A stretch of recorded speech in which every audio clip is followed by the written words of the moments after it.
Dans notre dernière pause éducative, je vous conseillais des livres pour les enfants de 0 à 18 mois, 15 mois, 18 mois, même 2 ans parfois, ça dépend vraiment des enfants. Donc je vais vous en présenter quelques-uns rapidement. Donc mon premier livre en noir et blanc, celui que nous avons écrit avec ma fille Noémie pour la librairie des écoles, qui est fait d'images en noir et blanc, ça c'est pour le tout petit bébé.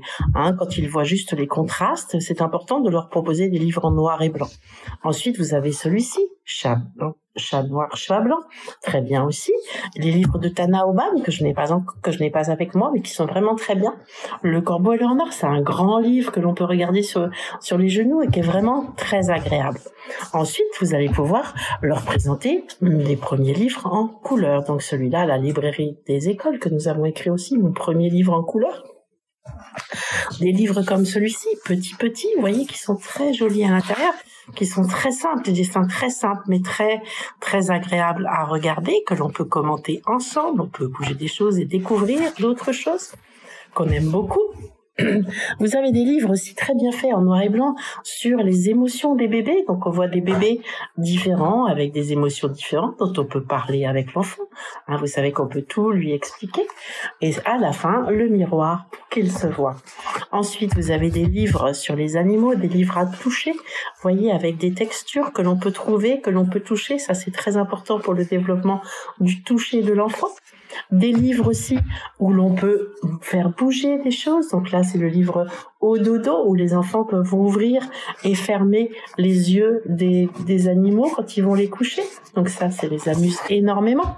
Ensuite, vous avez des livres comme celui-ci où se cache dans la forêt. Vous avez plein de thèmes différents où on doit soulever une petite feutrine pour découvrir ce qui se cache.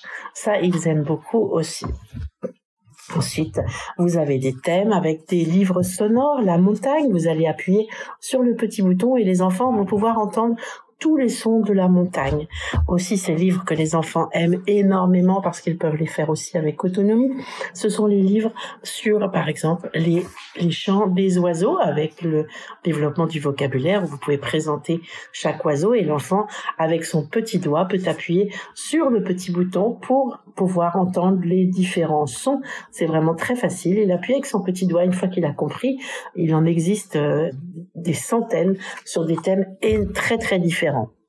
Ensuite, toujours pour accompagner les saisons, des livres comme celui-ci, Un jardin en hiver, avec des très jolies images, c'est simple, il y a un petit texte, vous pouvez commencer à le lire aux jeunes enfants.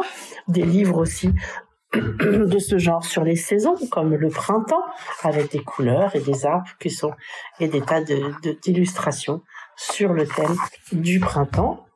Et puis, bien sûr, un indispensable, les imagiers. Donc les imagiers toujours avec des images réelles.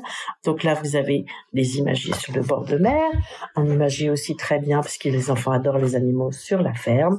Et enfin, celui-là qui est très bien fait, qui peut durer très longtemps, mon imagier de tous les jours avec des images réelles sur tous les thèmes possibles.